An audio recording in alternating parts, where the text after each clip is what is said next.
Hello dear students, this is doctor Vinita Arora. स्वागत है आपका डॉक्टर विनीता अरोड़ा की क्लास में। और आज जो हम टॉपिक पढ़ने वाले हैं वो है बाउलेज मेजर ऑफ स्क्यूनेस। देखिए, इससे पहले हम Karl Pearson's measure of skewness की बात कर चुके हैं और स्क्यूनेस के बेसिक मेथड्स, इंट्रोडक्शन की बात कर चुके हैं।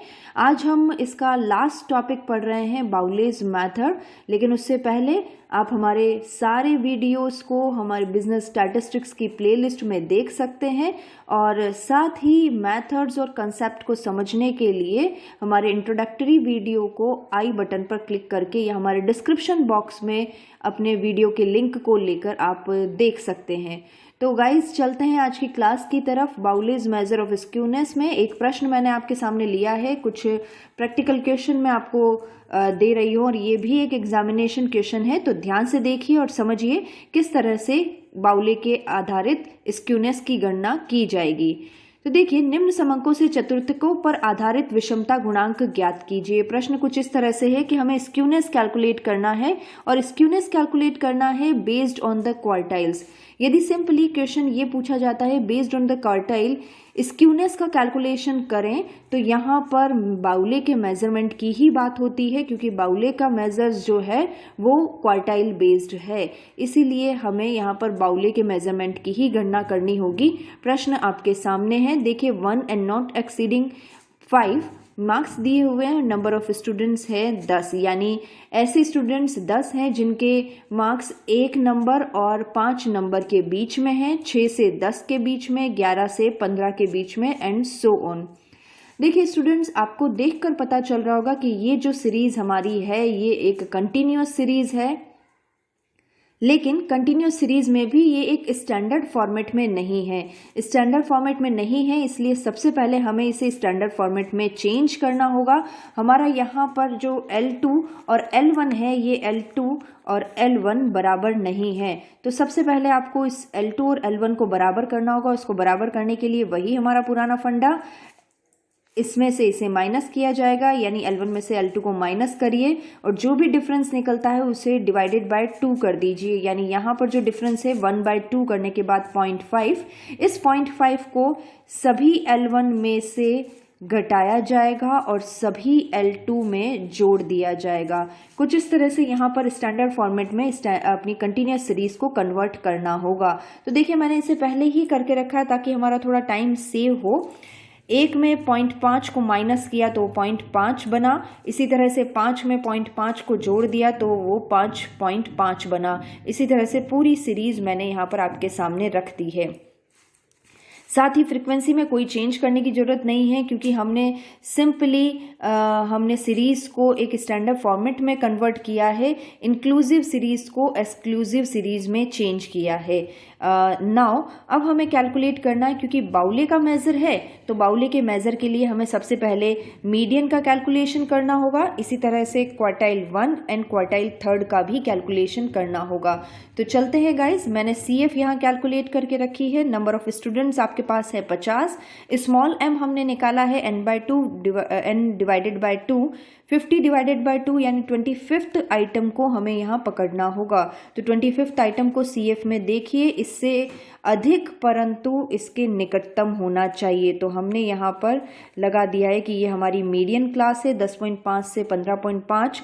जल्दी से फॉर्मूला यूज करते हैं। m is equal to, yes, you all are right, L1 plus I upon F small m minus C। तो ओके गाइज, वैल्यू पुट करते हैं। L1 हो गया है हमारा 10.5, I हो गया हमारा क्लास इंटरवल 5 है, फ्रीक्वेंसी हमने यहाँ पर 12 ली है, स्मॉल m हमारा 25 है और यहाँ पर C just preceding the median class की CF हमें लेनी है जो कि है 18। तो गाइज यहाँ पर मैंने वैल्यू पुट कर दी है और वो वैल्यू है 10.5 plus 5 divided by 12 multiplied by 25 minus 18 यानी 7। तो फाइनली हमारा जो मीडियन का मान है वो कुछ इस तरह से कैलकुलेट करने के बाद जो हमें मिल रहा है वो 13.42। तो देखिए, एक मीडियन हमारा कैलकुलेट हो गया है। Q1 की बात करते हैं, फर्स्ट क्वार्टाइल की बात कर रहे हैं, इसलिए n/4 हमारा फॉर्मूला रहेगा। 50 डिवाइडेड बाय 4 यानी 12.5th आइटम की हम बात करेंगे। तो यहाँ पर 12.5th आइटम देख लेते हैं, वही CF देखने का तरीका। 12.5 से ज़्यादा होना चाहिए, लेकिन इसके निकटतम एकदम नियरेस्ट वैल्यू होनी चाहिए। 18 हमने पकड़ ली, तो यहाँ पर ये जो है हमारा फर्स्ट क्वार्टाइल क्लास है। तो फर्स्ट क्वार्टाइल क्लास के लिए हमारे पास 5.5 से लेकर 10.5 के लिए फॉर्मूला यूज़ कीजिए। First quartile is equal to L1 plus I upon F small q1 minus c।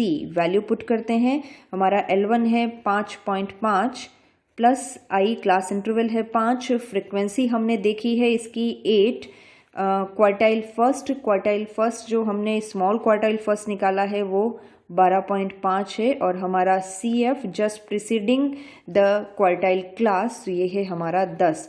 तो इस तरह से हम इसको कैलकुलेटर में वैल्यू पुट करते हैं, और कैलकुलेटर में वैल्यू पुट करने के बाद हमारे पास जो वैल्यू निकल कर आ रही है वो है 7.06। जी हाँ गाइज, अब हमने यहाँ पर क्वार्टाइल फर्स्ट भी कैलकुलेट कर लिया है, इसीलिए आप अपना इसी के साथ ही आप अपना थर्ड क्वार्टाइल भी कैलकुलेट करें। थर्ड क्वार्टाइल कैलकुलेट करने के लिए 3n/4, 3 multiplied by 50 divided by 4, तो हमारे पास जो वैल्यू आती है वो है 37.5 आइटम की वैल्यू।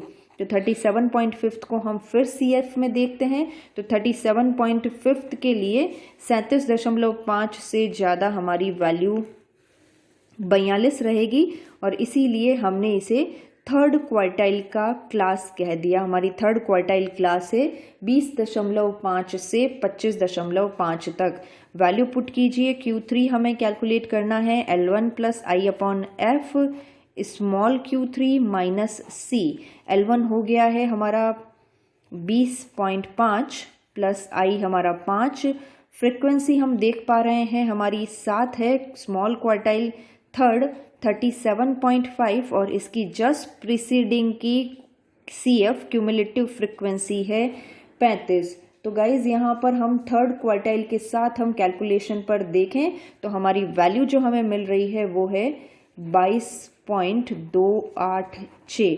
तो गाइज इस तरह से हमारा थर्ड क्वार्टाइल भी कैलकुलेट हो गया। तो अब हमारा मीडियन तैयार है, फर्स्ट क्वार्टाइल तैयार है और थर्ड क्वार्टाइल भी तैयार है। तो जल्दी से हम कोफिशिएंट ऑफ स्क्यूनेस के फॉर्मूले में इसे रखते हैं और आंसर को निकालते हैं। देखते हैं हमारा स्क्यूनेस कितना है।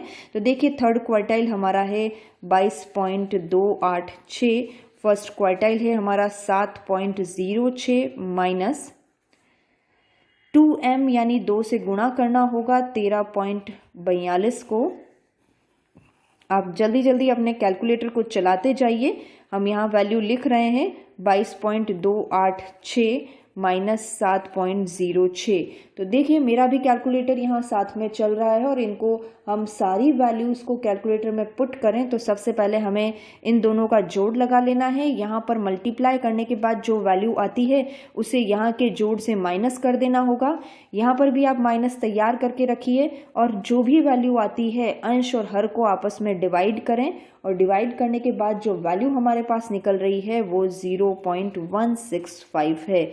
जी हाँ स्टूडेंट्स, ये हमारा आंसर कैलकुलेट हो गया है। यदि हम कहते हैं कि निम्न समंकों से चतुर्थकों पर आधारित यानी based on quartile skewness coefficient calculate करना है तो इसका आंसर बिल्कुल हमारा अपने आंसर से मैच हुआ है 0.165। बुक के आंसर से बिल्कुल मैच हुआ है, यानी हमारा क्वेश्चन बिल्कुल सही है।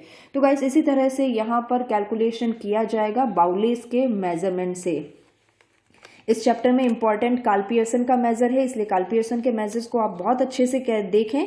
और साथ ही में इसीलिए एक प्रश्न मैं आपके सामने और लाई हूँ, ये भी एक एग्जामिनेशन क्वेश्चन है और इस एग्जामिनेशन क्वेश्चन के साथ हम बात करते हैं एक दो शहरों के संबंध में आपको इन्फॉर्मेशन दी हुई है। दो सिटीज़ हैं A एंड B। इन्फॉर्मेशन आपको गिवन है नंबर ऑफ पर्सन, आप सभी अच्छे से जानते हैं नंबर ऑफ पर्सन को हम N कहते हैं। एवरेज इनकम यहाँ पर दी हुई है इस शहर की, x बार हम इसे कहेंगे। वेरिएंस ऑफ इनकम, ये आपके लिए एक नई बात होगी, इसे मैं आपको अभी एक्सप्लेन करती हूँ। वेरिएंस मतलब होता है v, यदि हम इसे देखें तो ये स्टैंडर्ड डेविएशन का स्क्वायर होता है। यानी यदि हमें स्टैंडर्ड डेविएशन निकालना है तो standard deviation is equal to variance का अंडर रूट होगा। ये ध्यान दीजिएगा, वेरियांस ऑफ इनकम वेरियांस या विचरण की बात होती है। यदि हम विचरण कहीं पर लिखा आता है तो विचरण या वेरियांस का मतलब आप समझ जाइए कि ये स्टैंडर्ड डेविएशन के स्क्वायर की बात हो रही है। यानी यदि हमें इससे स्टैंडर्ड डेविएशन कैलकुलेट करना है तो हमें वेरियांस का अंडर रूट करना होगा। तो देखिए यहाँ पर हम जो वैल्यू है उसको हम अंडर रूट करेंगे तो हमारा स्टैंडर्ड डेविएशन निकल जाएगा। इसी तरह से मॉडल इनकम गिवन है, यानी मोड आपको गिवन है, Z दिया हुआ है, ये मॉडल इनकम गिवन है। आपको पूछा गया है कि दोनों वितरणों की विशेषताओं की तुलनात्मक समीक्षा कीजिए। देखिए यहाँ पर आप में थोड़ा कन्फ्यूज़न होना लाजमी है कि किस तरह से और क्या कैलकुलेट करना होगा। तो मैं आपको बता देना चाहती हूँ, जब भी दो सीरीज आपको दी हुई है और उनकी तुलना की बात की गई है तो हमने पढ़ा हुआ है कोफिशिएंट ऑफ वेरिएशन CV। ये CV के संबंध में आप मेरे आई बटन पर क्लिक करके भी देख सकते हैं और साथ ही डिस्क्रिप्शन बॉक्स में भी CV के कैलकुलेशन का लिंक आपको मिल जाएगा, उसे आप समझिएगा। यानी जब दो सीरीज की तुलना करनी है तो हमें CV कैलकुलेट करना ही होगा, लेकिन साथ में यदि आप स्क्यूनेस भी कैलकुलेट कर दें तो ये भी बहुत अच्छी बात होगी, क्योंकि स्क्यूनेस से रिलेटेड डेटा यहाँ पर आपको गिवन है और स्क्यूनेस से हम आपको अच्छी तरह से पता है श्रेणी की बनावट का पता लगा सकते हैं। यानी श्रेणी सकारात्मक यानी धनात्मक रूप में असिमेट्रिक है या नकारात्मक रूप में असिमेट्रिक यानी पॉजिटिव स्क्यूड है या नेगेटिव स्क्यूड है। ये चीज़ें भी हम स्क्यूनेस से पता लगा सकते हैं। तो इसलिए यहाँ पर हमें CV यानी कोफिशिएंट ऑफ वेरिएशन और साथ ही में हमें स्क्यूनेस कार्ल पियर्सन के यहाँ पर इंफॉर्मेशन है, तो स्क्यूनेस की सहायता से भी हम वितरणों की तुलना कर सकते हैं। तो इस क्वेश्चन को ध्यान से समझिए, एग्जामिनेशन क्वेश्चन है, बहुत ही इजी क्वेश्चन, लेकिन आप ध्यान दीजिए हमें यहाँ पर क्या क्या कैलकुलेट करना होगा। तो देखिए सबसे पहले हम CV कैलकुलेट कर लेते हैं। CV हमें कैलकुलेट करना है, A सिटी के लिए बात करते हैं। तो A सिटी के लिए हमारा CV का फॉर्मूला होता है standard deviation divided by x bar multiplied by 100। देखिए स्टैंडर्ड डेविएशन हमें कैलकुलेट करना है, तो जैसा कि मैंने आपको कहा था कि हमें वेरियांस दिया हुआ है। इस वेरियांस का यदि हम अंडर रूट कर दें तो इससे हमें स्टैंडर्ड डेविएशन मिल जाएगा। x बार डायरेक्टली आपको गिवन है, उसमें कोई कंफ्यूजन नहीं है, मल्टीप्लाइड बाय 100 करें तो इस तरह से यहाँ पर हमारा CV कैलकुलेट हो जाएगा मल्टीप्लाइड बाय 100 करने के बाद।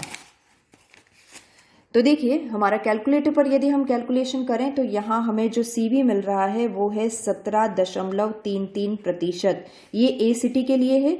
इसी तरह से B सिटी के लिए भी कैलकुलेशन हम कर लेते हैं, सेम फॉर्मूले में वैल्यू पुट कीजिए। देखिए बहुत इजी सा क्वेश्चन है, आप इसको बहुत आसानी से सॉल्व कर सकते हैं। जो आपने सीखा हुआ है उसी का मैं रिवीजन एक एग्जामिनेशन क्वेश्चन के साथ आपको कर रही हूँ। इन वैल्यूज़ को यदि हम कैलकुलेटर में पुट करें तो हमारी 21.25 की वैल्यू आती है। तो आप समझ जाएंगे कि यहाँ पर सीरीज़ A में यहाँ पर कंसिस्टेंसी ज़्यादा है, जबकि सीरीज़ B में कंसिस्टेंसी कम है, सममितता कम है, वेरिएशन ज़्यादा है। ये वेरिएशन बहुत ज़्यादा रखती है। इसी तरह से यदि हम स्क्यूनेस की गणना कर लेते हैं, स्क्यूनेस कैलकुलेट करें और स्क्यूनेस कैलकुलेट करने के लिए A सिटी की बात करें तो A सिटी के लिए स्क्यूनेस कैलकुलेट करने का फॉर्मूला हमारे पास है x bar minus Z divided by standard deviation.